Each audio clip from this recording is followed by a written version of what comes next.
the water availability at the soil will also be reduced. What will happen there?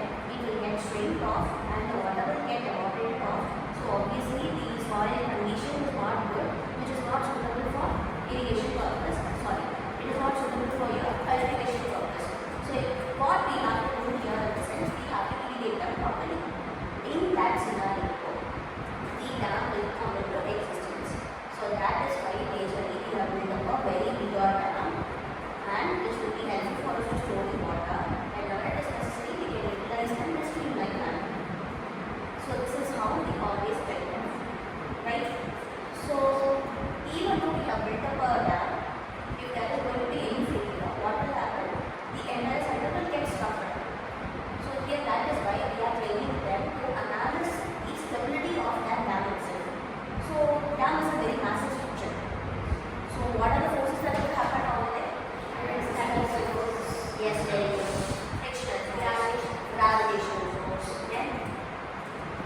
So has everyone have seen dam? Yes. So all dam will be usually seen as a triangular structure. Have you all noticed that? So your face will be straight and the support will be in right angle slope, so that you can always watch them as a triangular wall. Have you all seen that? Yes. So that triangular wall will provide me space for me to resist the forces that is going to happen.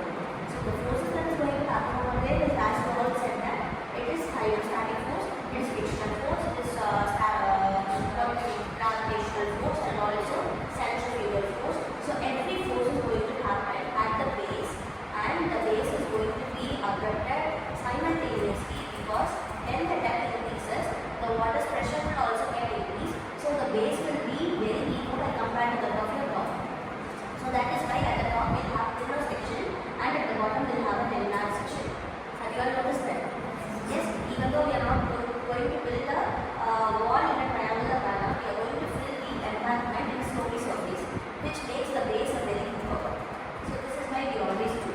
So in order to do so, what we have to do, we have to do some methods in order to identify the stability of that dam.